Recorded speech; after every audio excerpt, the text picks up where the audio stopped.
Oke. Ya Kak, mulai aja ya Kak, kalau gitu. Halo Kak Sondang, bertemu lagi dengan Halo. kami di sini. Saya Ujia Gersanto Peranangin dan ada brother saya di sini Karis Blessing.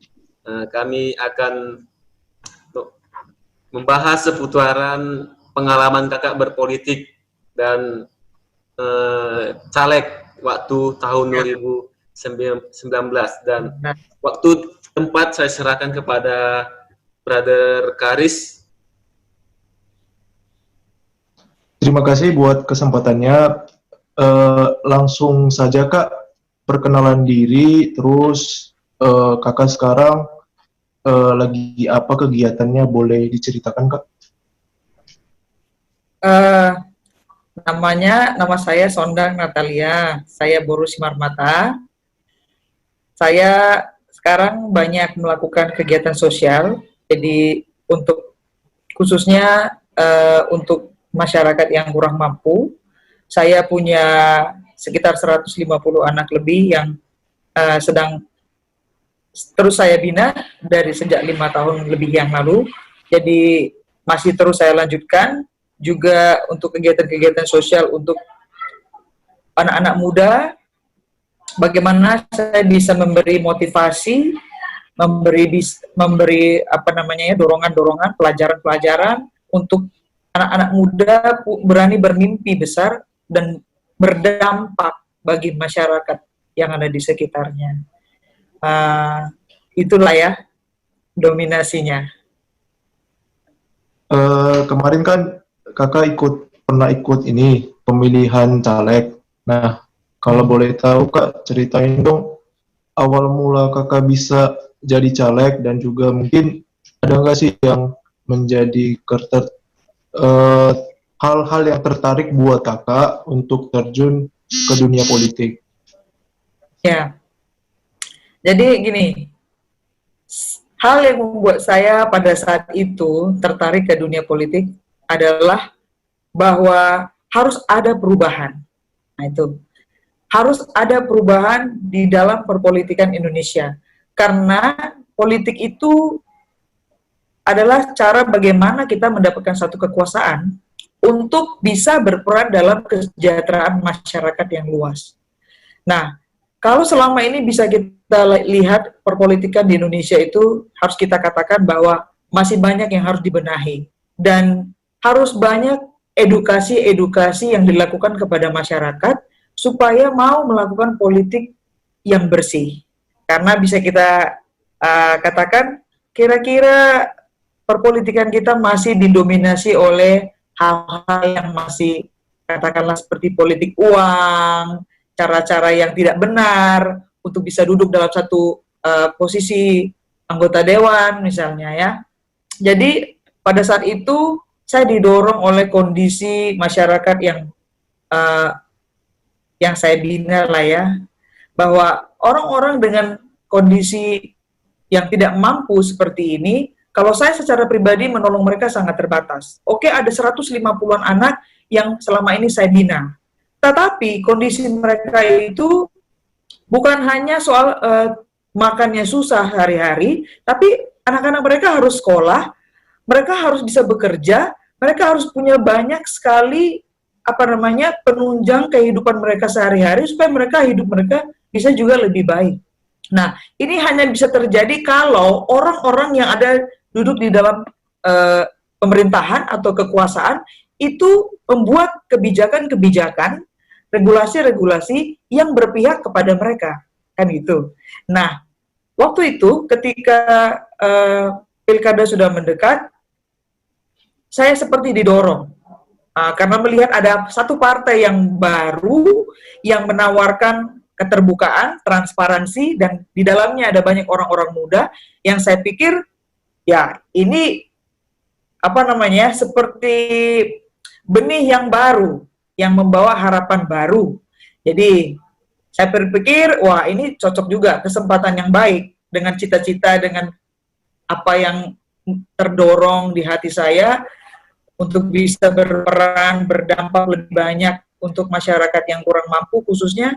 Jadi saya berpikir wah saya harus maju gitu. Dan Anak-anak yang saya bina itu menjadi dorongan yang kuat buat saya supaya saya bisa berperan lebih besar. Jadi bukan hanya untuk mereka, tapi orang-orang seperti mereka dengan cakupan yang lebih luas. Itu yang mendorong saya waktu itu. Kalau boleh tahu Kak, anak-anak seperti apa yang Kakak bina? Anak-anak seperti apa yang Kakak bina? Yang kata Kakak tadi ada 150 anak yang Kakak bina. Seperti apa pembinaannya itu? Itu kan anak-anak belum ya. Jadi itu dari usia playgroup sampai SMA. Jadi saya karena itu gerakan yang terjadi oleh karena didorong hati ya. Jadi saya melakukan pembinaan yang sifatnya sukarela. Jadi saya datang ke tempat mereka setiap sekali dalam seminggu pada awalnya. Jadi saya kumpulkan mereka, saya ajarin mereka. Pertama, saya pengen mereka walaupun hidup susah, mereka punya cita-cita yang besar. Artinya, they dare to dream big. Mereka berani bermimpi besar. Itu yang ingin saya tanamkan pada mereka. Yang kedua, saya pengen mereka punya karakter yang baik. Karena bagi saya, kalau kamu punya karakter yang baik, kamu bisa berdampak di masyarakat. Kamu bisa berguna di masyarakat. Kamu bisa maju. Gitu. Jadi yang ketiga, saya ingin menanamkan iman. Karena saya sebagai seorang Kristiani, saya pengen mereka yang juga beragama Kristiani, mereka juga sungguh-sungguh. Jadi berdoa, mengenal Tuhannya, belajar firman Tuhan, sehingga mereka juga punya bekal untuk punya pengharapan, untuk punya semangat, bermimpi besar, dan membangun karakter yang baik dari sejak mereka kecil sampai mereka besar. Jadi itu yang saya lakukan selama ini, dan setelah 5 tahun lebih saya melihat itu terjadi. Pertama, mereka menjadi anak-anak yang berani, dan saya menyaksikan bagaimana mereka berani bermimpi. Mereka hari ini mengatakan, Miss, nanti saya mau kuliah di sini. Miss, saya nanti mau kuliah di fakultas ini. Bayangkan kalau dengan kehidupan mereka yang sehari-hari begitu susah, untuk makan pun susah. Waktu saya pertama kali datang, saya melihat anak-anak ini bukan anak-anak yang tersenyum atau percaya diri, bukan. Most of them,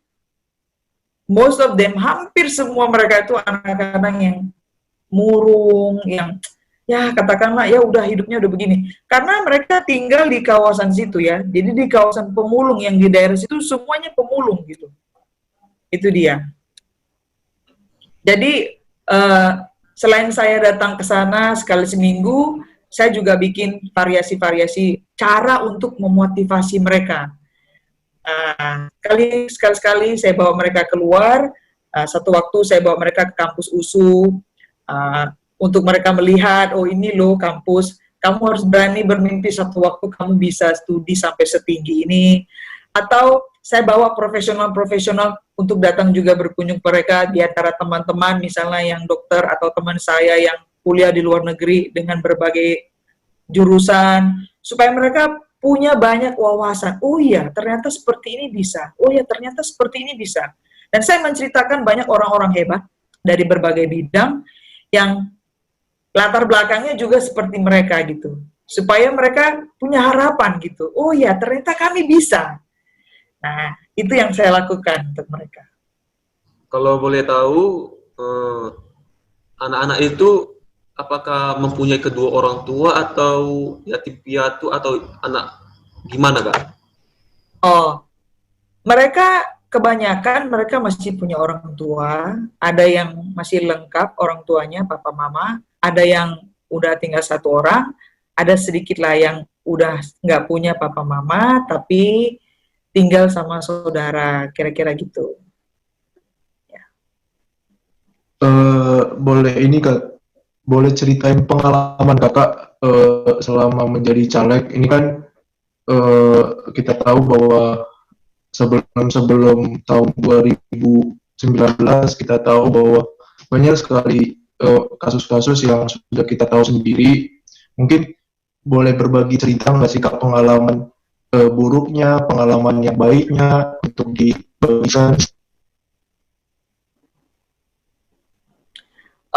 Ya, selama pencalekan itu, buat saya pengalaman yang baik itu satu hal, saya punya banyak kenalan-kenalan baru, teman-teman baru, ya, karena saya selama kampanye itu terus terang saya banyak melakukan door to door.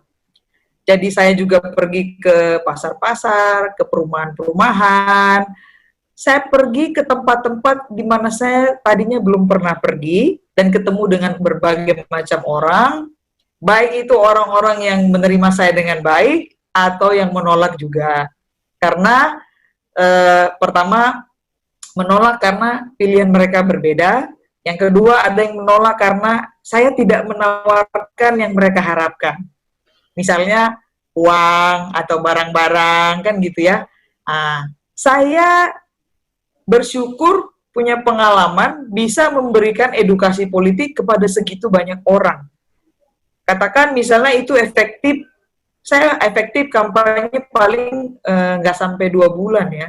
Jadi saya merasa saya sangat bersyukur bisa mengedukasi segitu banyak orang, dan saya menemukan ada banyak juga masyarakat yang begitu haus dengan politik yang bersih, begitu haus dengan perubahan-perubahan yang baik di dunia perpolitikan Indonesia. Jadi buat saya itu pengalaman baik. Pengalaman buruk artinya katakanlah itu buat saya jadi pengalaman yang membuat saya belajar. Ya itu tadi ya, pengalaman yang buruk ternyata untuk satu partai bisa ada berdiri mulai dari mereka start berani membuka dan mengoperasikan partai ini betul-betul membutuhkan sumber daya yang betul-betul siap dan berkualitas. Sehingga ketika saatnya tiba, partai ini harus beroperasi, katakanlah khususnya di masa-masa kampanye, maka bisa mendukung caleg-caleg yang mereka usung, kan begitu ya. Jadi partai kami pada saat itu tidak punya saksi di setiap TPS, dan kita tidak disediakan. Dan pada saat penghitungan suara, terus terang saya juga bukan caleg yang punya dana yang begitu besar untuk maju pada saat itu, karena saya maju karena idealisme, jadi mengorbankan dana, sumber dana yang saya punya, daya, relasi yang saya punya untuk bisa berjuang, ya, demi idealisme tadi, bahwa perpolitikan ini akan bersih, kan gitu. Jadi pengalaman buruknya adalah seperti gini, saya ternyata masih salah gitu. Ternyata kita belum bisa mengharapkan politik yang bersih itu. Ya, akhirnya saya menemukan itu. Saya berani maju pada saat itu sebenarnya karena punya harapan tadi, dan saya ada menemukan partai yang baru yang menawarkan keterbukaan, transparansi, kejujuran, gitu ya. Orang-orang pintar, tapi menurut saya belum sampai di situ. Jadi masih harus masih harus dipersiapkan lagi, diperbaiki lagi ya. Kalau kita benar-benar mau perpolitikan Indonesia menjadi lebih baik, gitu. Nah, itu satu hal. Yang kedua, hal yang buruk adalah ketika kita sebagai satu partai, kita ada dalam satu dapil, maka ada beberapa orang, beberapa caleg yang ada di dalam satu dapil itu, yang berjuang untuk mendapatkan suara, kan begitu. Nah, ketika ada teman kita yang berhasil, sebenarnya itulah keberhasilan semua di dalam satu dapil. Mestinya ada hubungan yang baik, kan gitu ya. Nah, kemudian berikutnya, kalau yang ini bukan buruk menurut saya, yang ini menarik buat saya. Walaupun orang-orang bilang, aduh, kasihan kali ya Sondang ya, gitu kan. Ketika kita datang, ketemu orang, kita hanya bawa kartu nama dan juga flyer, ya kan. Bu, perkenalkan, nama saya Sondang, saya caleg dari Partai Solidaritas Indonesia, saya ingin ada perubahan sehingga saya berani maju, begini-begini, saya ceritakan, terus ditanya, terus selain ini Ibu kasih apa? Nggak ada Bu, saya cuma bawa ini. langsung kertasnya di tangannya langsung ini, udah bawa sana kertas maksudnya. Saya mengalami itu juga ada. Tapi yang menarik banyak sekali ya. Jadi ketika saya datang ke satu tempat, saya berkenalan, ngobrol di warung atau di satu komplek perumahan, diajak ngobrol. Banyak saya alamin, kemudian mereka yang memanggil orang-orang. Bu, Pak, malah mereka yang gedorin rumah-rumah tetangganya atau teman-temannya untuk, ayo datang, itu ada caleg yang bagus gitu. Ada banyak juga yang saya jumpain begitu. Jadi ya saya bersyukur lah ya untuk proses itu, banyak pengalaman-pengalaman baik. Jadi pengalaman buruk itu sebenarnya buat saya ya nggak terlalu besar lah ya, lebih besar yang baiknya lah. Ya. Mungkin ada nggak sih Kak, tahun-tahun berikutnya ini kan tahun 2024, mungkin ada nggak sih keinginan Kakak untuk kembali menjadi caleg, dan mungkin apa sih strategi Kakak nanti ketika menjadi caleg, dan mungkin belajar dari pengalaman sebelumnya, karena kan kita juga harus belajar dari pengalaman sebelumnya, kenapa bisa gagal, kenapa bisa tidak kurang orang banyak yang memilih. Dan mungkin boleh nggak sih Kak diceritain kalau misalnya Kakak kembali lagi menjadi caleg di tahun 2024? Untuk sekarang sebenarnya saya belum belum ada merencanakan untuk maju lagi. Saya masih pikir-pikir dulu sekarang, dan kita lihat situasi, ya kan? Artinya situasi begini. Ketika kita mau maju, kita punya perhitungan. Kita maju dengan kendaraan apa kan harus ada, partai apa. Nah, kalau idealisme kita sejalan dengan partai ini, maka saya akan maju. Tapi kalau enggak, saya enggak akan maju. Nah, kemudian kalau dikatakan strategi, sebenarnya sekarang ini saya hanya terus melanjutkan apa yang selama ini sudah saya kerjakan. Artinya, saya mau punya hidup yang berdampak bagi banyak orang. So, it's not about because I want to involve in the politik. Jadi ini bukan soal karena saya mau terlibat dalam politik, karena ada banyak orang yang karena mau terlibat dalam politik, lalu dia berbuat ini dan itu di tengah-tengah masyarakat. Walaupun itu sah-sah saja, tapi saya enggak. Untuk sekarang saya tetap akan melanjutkan apa yang selama ini sudah saya kerjakan, dan mungkin akan mengembangkan lagi apalagi yang bisa saya kerjakan untuk bisa berdampak bagi lebih banyak masyarakat. Jadi itu yang ada di pikiran saya hari ini. Nah, kalau nanti kira-kira dalam perjalanan saya idealisme saya bisa sejalan dengan kendaraan yang akan ada di depan itu, mungkin saya akan maju. Tapi kalau enggak, saya mungkin tidak akan maju. Boleh sampaikan nggak sih Kak pesan-pesan buat anak-anak muda yang mungkin akan terjun ke dunia politik, dan juga mungkin boleh kasih penjelasan nggak sih Kak sama anak-anak muda yang masih tidak peduli dengan politik, karena kan mereka sendiri beranggapan bahwa ini kan bukan urusan saya, ini kan bukan kerjaan saya, ini kan urusan pemerintah. Boleh nggak sih Kak berbagi? Ya, jadi pesan saya kepada anak-anak muda Indonesia, masa depan bangsa ini ada di tangan kalian. Karena kalian yang akan meneruskan pemerintahan, perpolitikan di tengah-tengah bangsa ini. Segala sesuatu yang ada di tengah-tengah bangsa ini diatur oleh perpolitikan. Jadi hari ini kalian bisa kuliah di sana, sekolah di sini, akan mengerjakan ini dan itu, ekonomi, sosial, semua itu sangat dipengaruhi oleh perpolitikan. Jadi, sebagai generasi muda Indonesia, jangan pernah katakan, it's not my business. I don't want to be in that. Jadi, jangan katakan bukan urusan saya nggak mau ada di dalam hal-hal itu, tapi sekali lagi, anak-anak muda Indonesia, ayolah, pedulilah dengan perpolitikan di Indonesia. Karena anak-anak muda yang bisa kita harapkan untuk bisa mengaplikasikan idealisme-idealisme. Saya, anak-anak muda itu sebenarnya hatinya bersih. Harapan kita untuk bersih, jujur, itu ada di anak-anak muda. Jangan kalian abaikan potensi yang ada di dalam diri kalian. Potensi untuk menjadi pemimpin tengah-tengah bangsa ini ada di dalam kalian, anak-anak muda. Kalian punya potensi, maka pedulilah, ikutilah perkembangan perpolitikan Indonesia. Dan segala apa yang kalian bisa, lakukan yang terbaik. Karena dengan berdampak di tengah-tengah masyarakat, dengan menjadi orang yang berguna, maka kalian bisa terlibat di dalam perpolitikan Indonesia.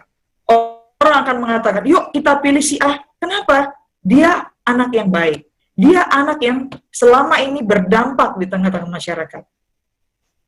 Gitu. Jadi sekali lagi ya, anak-anak muda Indonesia, jangan abaikan betapa pentingnya peranmu di dunia perpolitikan di Indonesia. Jika mau berubah, jika mau bersih, maka anak-anak muda harus peduli dan terlibat.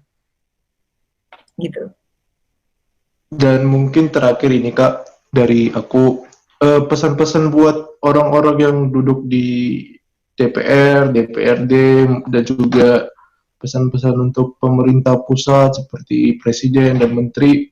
Ada nggak sih pesan-pesan yang ingin kakak sampaikan, dan juga harapan kakak buat politik yang ada di Indonesia dan khususnya juga yang ada di Kota Medan sendiri?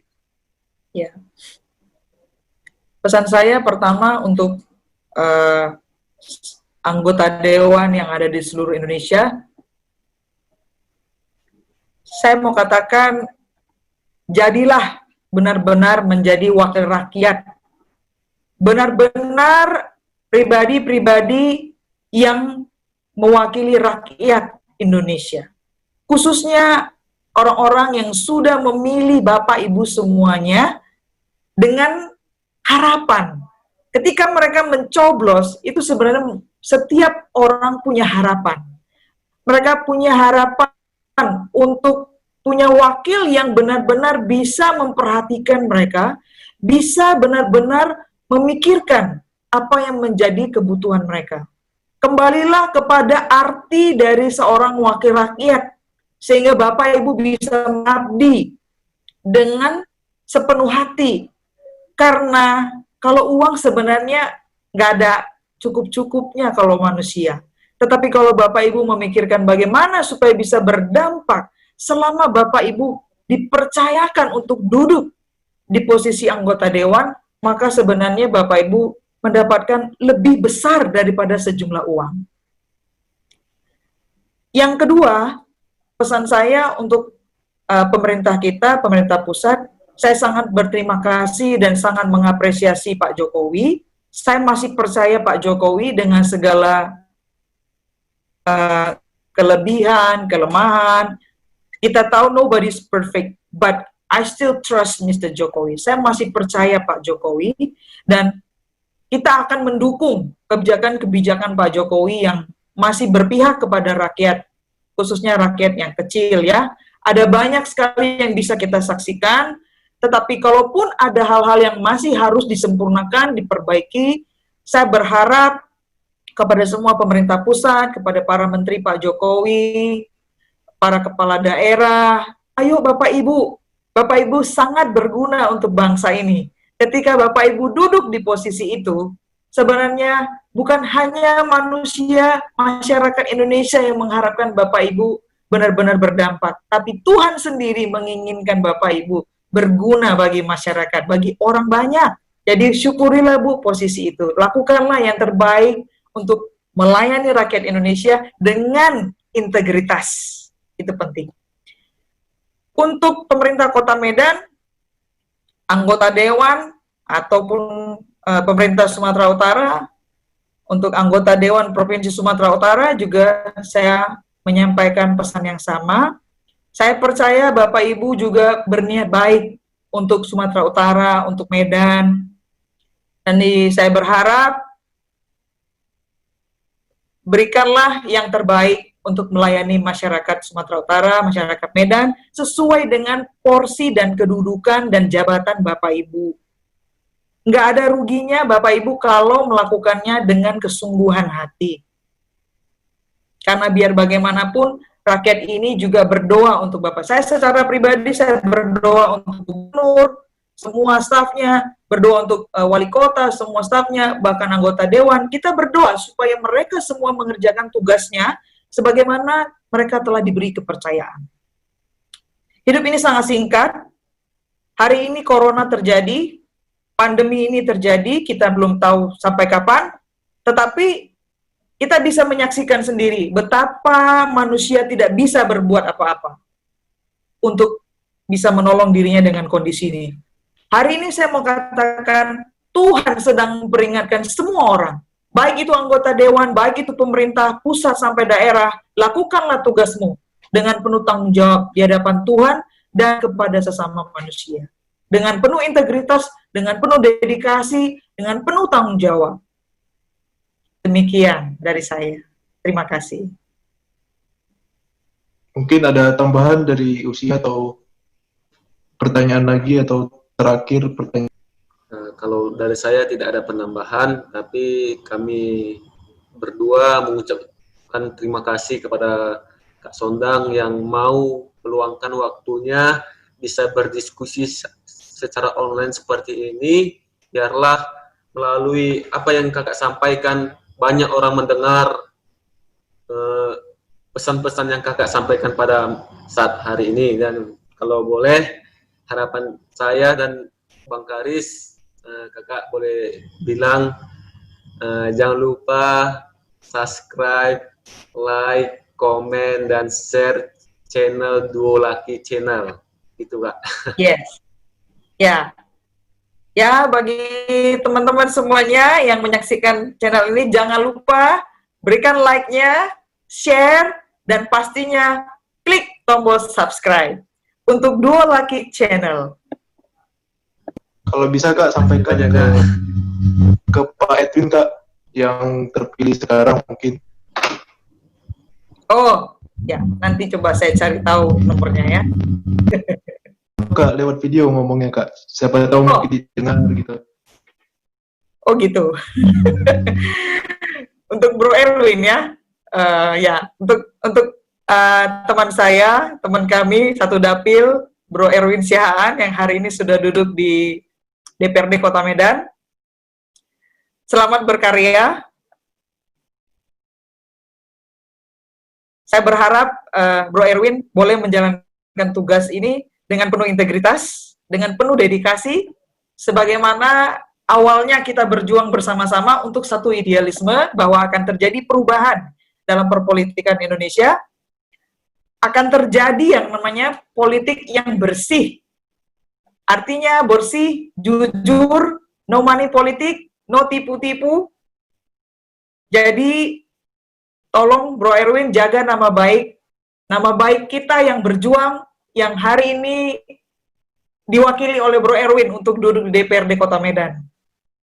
Biarlah masyarakat yang memilih kita waktu itu mengatakan, ya syukur, untunglah kita pilih anggota dewan dari partai ini ya.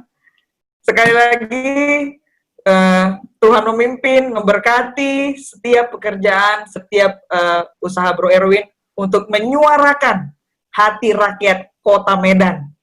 Suara rakyat, suara Tuhan katanya. Jadilah Bro Erwin wakil rakyat yang benar-benar diharapkan oleh rakyat Kota Medan.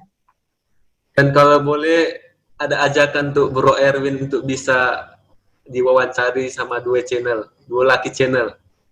Yes.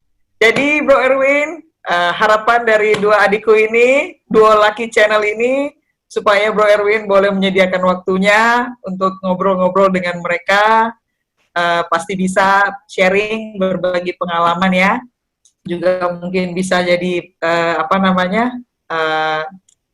sharing untuk banyak orang yang mendengarkan channel mereka, menonton channel mereka juga.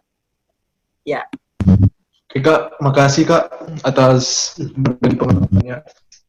Yes. kasih banyak Kak, Tuhan Yesus memberkati. Ya, sama-sama. Semangat terus Ya, berkarya sukses. di masyarakat.